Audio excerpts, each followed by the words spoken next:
भगवते वासुदेवाय। भक्तजनों, पिछले एपिसोड में मैं आपको श्रीमद् भागवत महात्म्य के 53वें श्लोक तक का श्रवण करवाया था। अब मैं आपको 54वें श्लोक से श्रवण कराने चल रहा हूँ। आप लोग ध्यान से सुने। एवं कृत्वा व्रतविधिमुद्यापनमथाचरेत जन्माष्टमी व्रतमिव कर्तव्यं फलकांक्षिभिः अकिंचनेषु भक्तेषु प्रायो नोदापनाग्रहः श्रवणेनैव पूतास्ते निष्कामा वैष्णवायतः। एवं नगाः यज्ञेऽस्मिन् समाप्ते श्रोतृभिस्तदा पुस्तकस्य च वक्तुश्च पूजा कार्याति भक्तितः। प्रसाद तुलसी माला श्रोतृभ्यश्चाथ दीयताम् मृदंग ताल ललितं कर्तव्यं कीर्तनं ततः। जय शब्दं नमः शब्दं शंख शब्दं चकारेत विप्रेभ्यो याचकेभ्यश्च वित्तमन्नं च दीयताम्। विरक्तश्चेद भवेच्छ्रोता गीतावाच्या परेहनि गृहस्थश्चेत्तदा होमः कर्तव्यः कर्मशान्तये। प्रतिश्लोकं तु जुहुयाद् विधिना दशमस्य च पायसं मधु सर्पिश्च तिलान्नादिकसंयुतम् अथवा हवनं कुर्याद् गायत्र्या सुसमाहितः। तन्मयात्वात् पुराणस्य परमस्य च तत्त्वतः होमाशक्तौ बुधौ होम्यं दद्यात् फलसिद्धये नानाच्छिद्यनिरोधार्थं न्यूनताधिकतानयोः दोषयो प्रशमार्थं च पठेन्नाम सहस्रकं तेन स्यात् सफलं सर्वं नास्त्यस्माद् अधिकं यतः।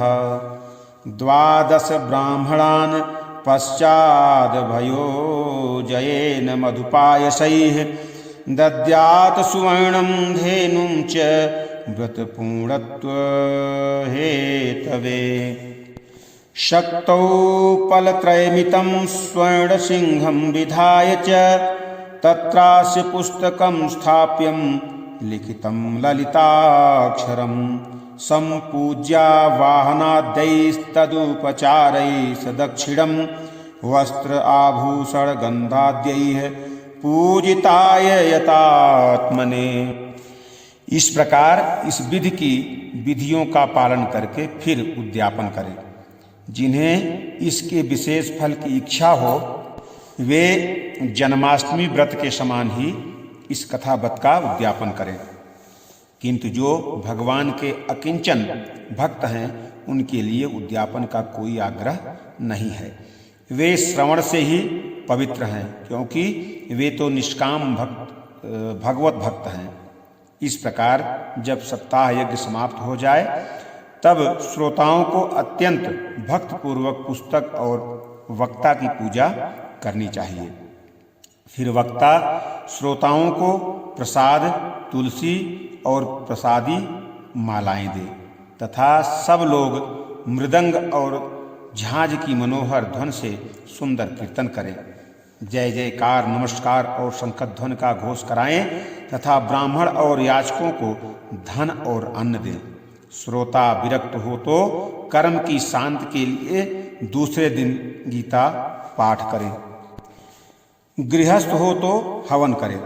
उस हवन में 10वां स्कंध का एक श्लोक पढ़कर विधि पूर्वक खीर, मधु, घृत, तिल और अन्नादि सामग्रियों से आहुति दे अथवा एकाग्रचित्त से गायत्री मंत्र द्वारा हवन करे, क्योंकि तत्वतः यह महापुराण गायत्री स्वरूप ही है।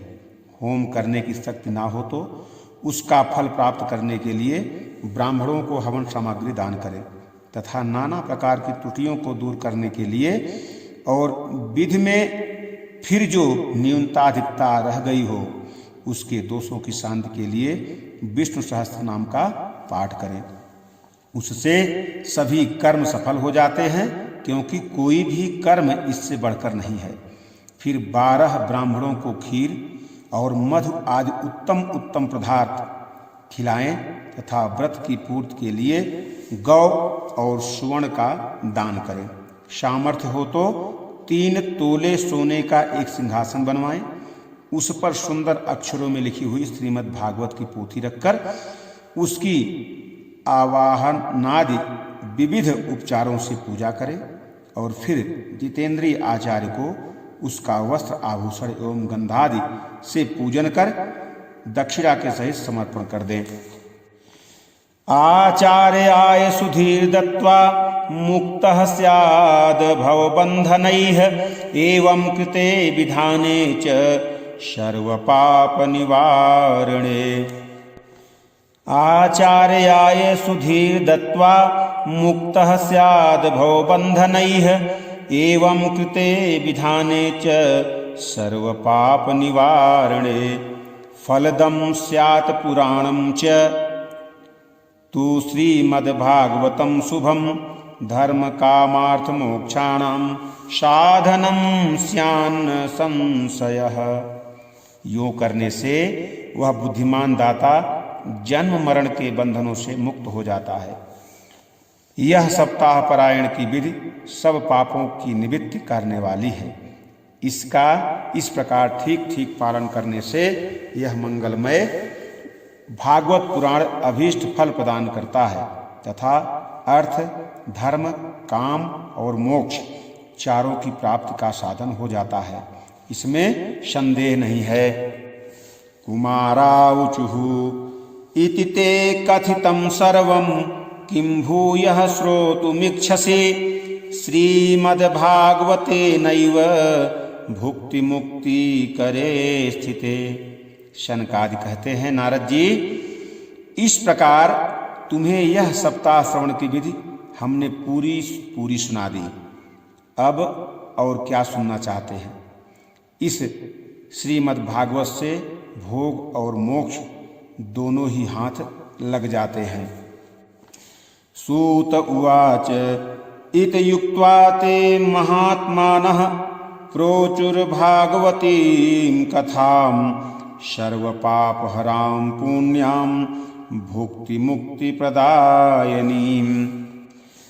शृण्वतां सर्वभूतानां सप्ताहं नित्यतात्मनां यथा विधिततो देवं तुष्टुवुः पुरुषोत्तमम्। तदन्ते ज्ञानवैराग्यभक्तीनां पुष्टता परा तारुण्यं परमं चाभूत् सर्वभूतमनोहरम्। नारदश्च कृतार्थो भूसिद्धे स्ववीये मनोरथे पुलकीकृत सर्वांगः परमानन्दसंभृतः। एवं कथां समाकर्ण्य नारदो भगवत्प्रिय प्रेम गदगदाया वाचा तानुवाच कृतांजलि। सूत जी कहते हैं, शौनक जी, यो कहकर महामुनि सनकादि ने 1 सप्ताह तक का विधि पूर्वक इस सर्व पाप नाशनी परम पवित्र तथा भोग और मोक्ष प्रदान करने वाली भागवत कथा का प्रवचन किया। सब प्राणियों ने नियम पूर्वक इसे श्रवण किया। इसके पश्चात उन्होंने विधि पूर्वक भगवान पुरुषोत्तम की स्तुति की। कथा के अंत में ज्ञान, वैराग्य और भक्ति को बड़ी पुष्टि मिली और वे तीनों एकदम तरुण होकर सब जीवों का चित्त अपनी ओर आकर्षित करने लगे। अपना मनोरथ पूरा होने से नारद जी को बड़ी प्रसन्नता हुई। उनके सारे शरीर में रोमांच हो आया और वे परमानंद से पूर्ण हो गए। इस प्रकार कथा श्रवण कर भगवान के प्यारे नारद जी हाथ जोड़कर प्रेम गदगद वाणी से शनकादि से कहने लगे। नारद उवाच धन्यो अस्य मनुगृहीतोऽस्मि भवद्भिः करुणापरैः। अद्य मे भगवान् लब्धः सर्वपापहरो हरि। श्रवणं सर्वधर्मेभ्यो वरं मन्ये तपोधना। वैकुण्ठस्तथो यतः कृष्णः श्रवणाद्यस्य लभ्यते।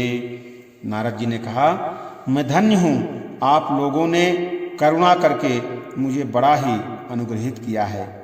आज मुझे सर्व पापहारी भगवान श्रीहरि की प्राप्त हुई है। तपोधनो, मैं श्रीमद् भागवत श्रवण को ही सब धर्मों से श्रेष्ठ मानता हूँ, क्योंकि जिसके श्रवण से वैकुंठ गोलोक बिहारी श्री कृष्ण की प्राप्ति होती है। सूत उवाच एवं ब्रुवति वै तत्र नारदे वैष्णवोत्तमे परिभ्रमण समायातः सुको योगेश्वरस्तदा। तत्राययौ षोडशवार्षिकस्तदा व्यासात्मजो ज्ञानमहाब्धिचन्द्रमा। कथावसाने निजलाभपूर्णः प्रेम्णा पठन् भागवतं शनैः शनैः। दृष्ट्वा सदस्या परमोरुतेजसं सद्यः समुत्थाय दुर्महाशनं। प्रीत्या सुरर्षिस्तमपूजयस्तुकम् इसितो वदस्सं शृणुतामलां गिरम्। सूत जी कहते हैं, शौनक जी, वैष्णव श्रेष्ठ नारद जी यो कह ही रहे थे कि वहां घूमते फिरते योगेश्वर सुखदेव जी आ गए। कथा समाप्त होते ही व्यास नंदन श्री सुखदेव जी वहां पधारे। 16 वर्ष की सी आयु आत्मलाभ से पूर्ण ज्ञान रूपी महासागर का संवर्धन करने के लिए चंद्रमा के समान वे प्रेम से धीरे धीरे श्रीमद् भागवत का पाठ कर रहे थे। परम तेजस्वी सुखदेव जी को देखकर सारे सभासद झटपट खड़े हो गए और उन्हें एक ऊंचे आसन पर बैठाया। फिर देवर्षि नारद जी ने उनका प्रेम पूर्वक पूजन किया। उन्होंने सुखपूर्वक बैठकर कहा, आप लोग मेरी निर्मल वाणी सुनिए। श्री शुकवाच निगम कल्पतरोर्गलितं फलं सुखमुखादमितद्रवसंयुतं पिबत भागवतं रसमालयं। मुहुरहो रसिका भुवि भावुका धर्मः प्रोक्षितकेतवोऽत्र परमो निर्मत्सराणां शतां। वेद्यं वास्तवमत्र वस्तु शिवदं तापत्रयोन्मूलनं। श्रीमद्भागवते महामुनिकृते किं वा परैरीश्वरः। सद्यो हृदवरुध्यतेऽत्र कृतभिः शुश्रूषिभिस्तक्षणात्। श्रीमद्भागवतं पुराणतिलकं यद् वैष्णवानां धनं। यस्मिन् पारमहंसमेवममलं ज्ञानं परमं गीयते। यत्र ज्ञानविरागभक्तिसहितं नैष्कर्म्यमाविष्कृतं।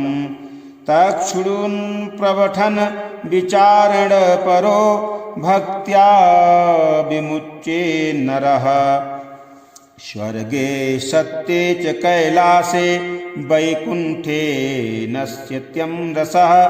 अतः पिबन्तु सद्भाग्या मामुच्यत करहिचित्।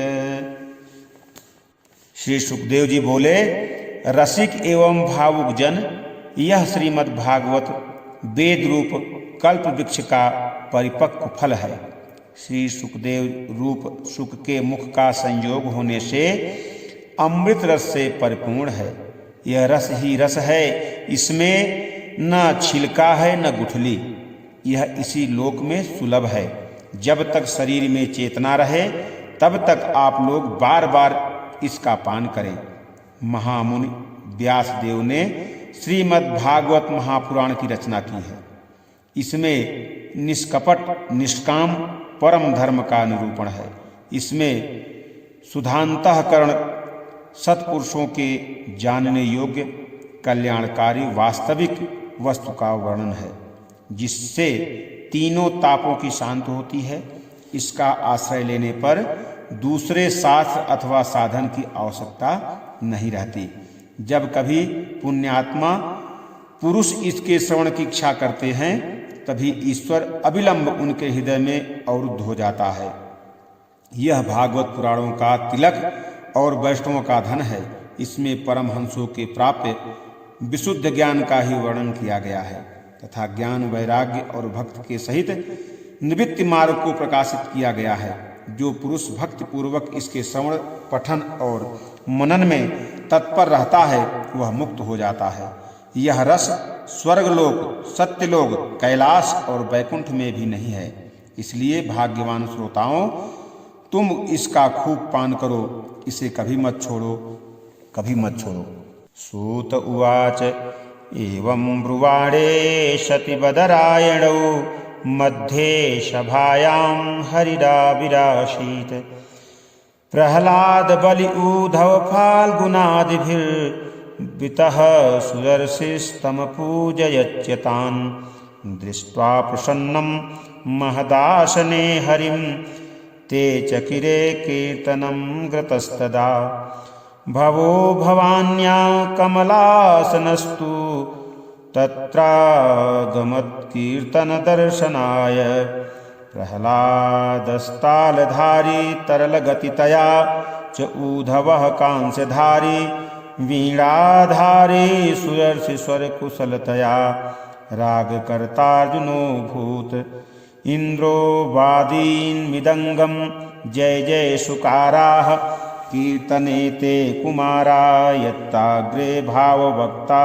सरसरचनया व्यासपुत्रो बभूव ननर्तमध्ये त्रिकमेव तत्र भक्त्यादिकानां नटवत्सुजे सजाम् अलौकिकं कीर्तनमेददीक्ष्य हरिः प्रसन्नोऽपि वचो ब्रवीत् तत् मत्तो वरं भाववितादविरुद्धं प्रीतः कथा कीर्तनोऽस्मि साम्प्रतम् सुतवेति तद्वाक्यमति प्रसन्ना प्रेमार्धचित्ता हरिमुचिरेते नागाः गाथासु च सर्वभक्तैर्भिस्त्वया भाव्यमिति प्रयत्नात् मनोरथोऽयं परिपूरणीयस्तथेति च उक्त्वान्तरधीयताच्युतः। सूत जी कहते हैं, श्री सुखदेव जी इस प्रकार कह ही रहे थे कि उस सभा के बीचों बीच प्रहलाद, बलि, ऊधव और अर्जुन आदि पार्षदों के सहित साक्षात श्रीहरि प्रकट हो गए। तब देवर्षि नारद ने भगवान और उनके भक्तों की यथोचित पूजा की। भगवान को प्रसन्न देखकर देवर्षि ने उन्हें एक विशाल सिंहासन पर बैठा दिया और सब लोग उनके सामने संकीर्तन करने लगे। उस कीर्तन को देखने के लिए श्री पार्वती जी के सहित महादेव जी और ब्रह्मा जी भी आए। कीर्तन आरंभ हुआ। प्रहलाद जी तो चंचल गति, फुर्तीले होने के कारण करताल बजाने लगे। ऊधव जी ने झांझें उठा ली। देवर्षि नारद बीड़ा की ध्वनि करने लगे। स्वर विज्ञान, ज्ञान विद्या में कुशल होने के कारण अर्जुन राग अलापने लगे। इंद्र ने मृदंग बजाना शुरू कर दिया। सनकादि बीच बीच में जय घोष करने लगे और इन सब के आगे सुखदेव जी तरह तरह की सरस अंगभंगी करके भाव बताने लगे। इन सब के बीच में परम तेजस्वी भक्त ज्ञान और वैराग्य नटों के समान नाचने लगे।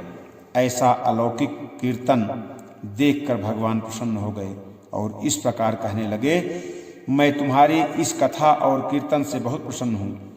तुम्हारे भक्ति भाव ने इस समय मुझे अपने वश में कर लिया है। अतः तुम लोग मुझसे वर मांगो।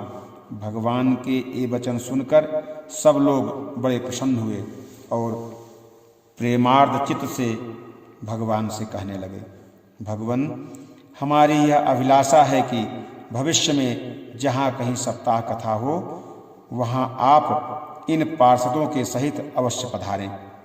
हमारा यह मनोरथ पूर्ण कर दीजिए। भगवान तथास्तु कहकर अंतर्धान हो गए। ततो नमत्तच्चरणेषु नारद तथा सुखादीनपि तापसांश्च अथ प्रहष्टा परिनष्टमोहा सर्वे ययुः पीतकथामृतास्ते भक्तिः सुताभ्यां सह रक्षिता शास्त्रे स्वकीयेऽपि तदा सुखेन।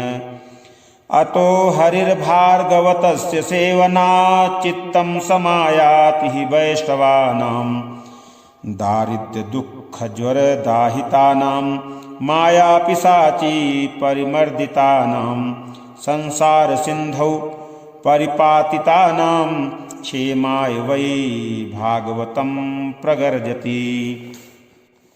इसके पश्चात नारद जी ने भगवान तथा उनके पार्षदों के चरणों को लक्ष्य करके प्रणाम किया और फिर सुखदेव जी आदि तपस्वियों को भी नमस्कार किया।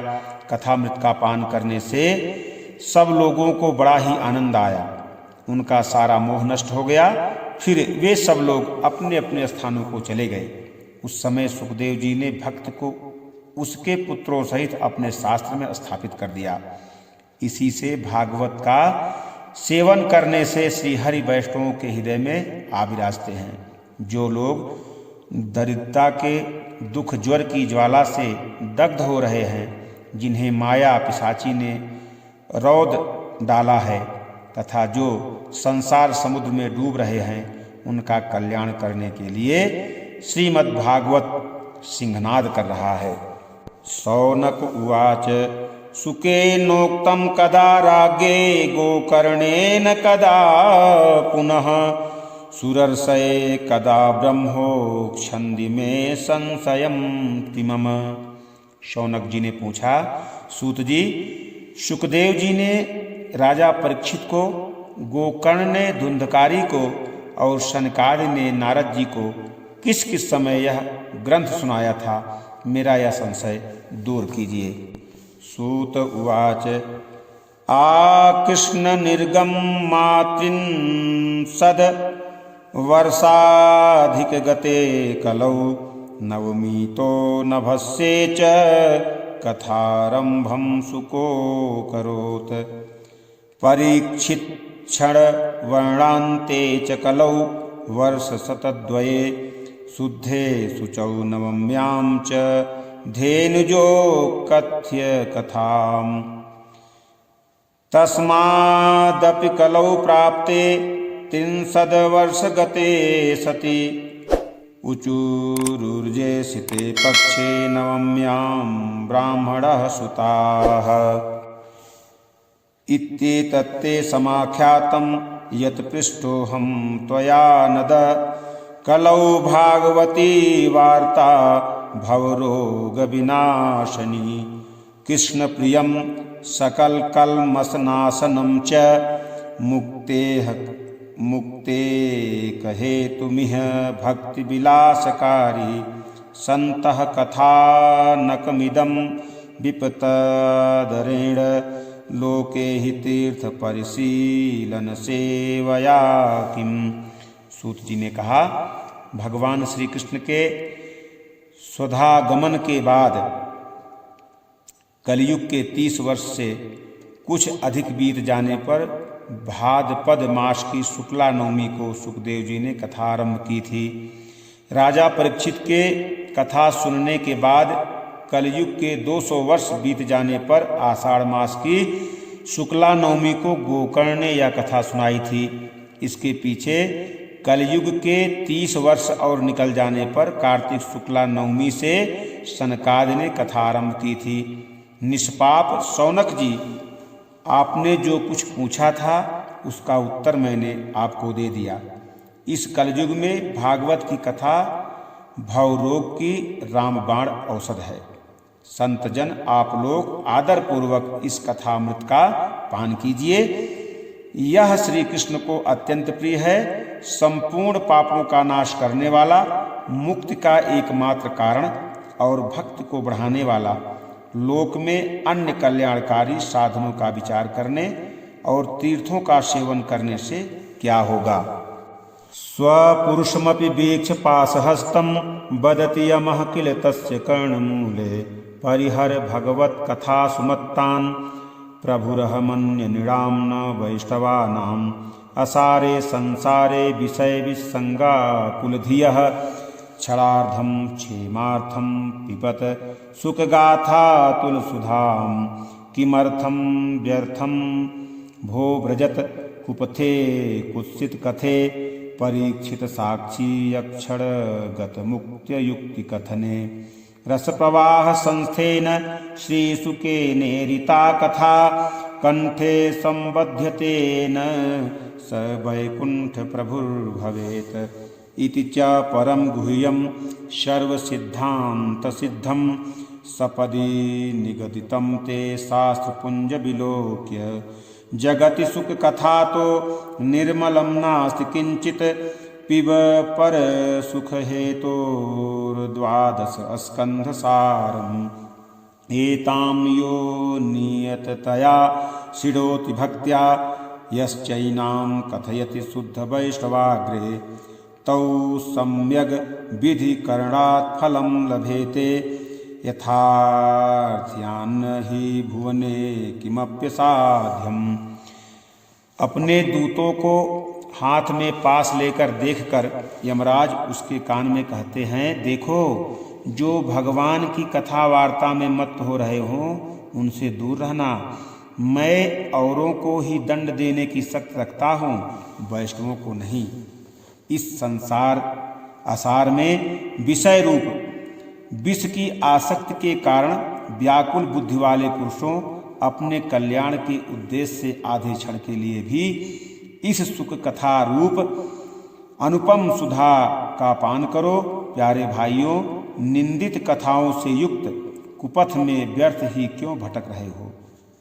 इस कथा के कान में प्रवेश करते ही मुक्ति हो जाती है। इस बात के साक्षी राजा परीक्षित हैं। श्री सुखदेव जी ने प्रेम रस के प्रवाह में स्थिर होकर इस कथा को कहा था। इसका जिसके कंठ से संबंध हो जाता है वह वैकुंठ का स्वामी बन जाता है। शौनक जी, मैंने अनेक शास्त्रों को देखकर आपको यह परम गोप्य रहस्य अभी अभी सुनाया है। सब शास्त्रों के सिद्धांतों का यही निचोड़ है। संसार में इस सुख शास्त्र से अधिक पवित्र और कोई वस्तु नहीं है। अतः आप लोग परमानंद की प्राप्ति के लिए इस द्वादश स्कंध रूप रस का पान करें। जो पुरुष नियम पूर्वक इस कथा का भक्ति भाव से श्रवण करता है और जो सुधांतःकरण भगवत भक्तों के सामने इसे सुनाता है, वे दोनों ही विधि का पूरा पूरा पालन करने के कारण इसका यथार्थ फल पाते हैं। उनके लिए त्रिलोकी में कुछ भी असाध्य नहीं रह जाता। ओम श्री पद्म पुराणे उत्तरखंडे श्रीमद्भागवत महात्म्ये श्रवण विधि कथनम। ओम हरि ओम। वृंदावन बिहारी लाल की जय।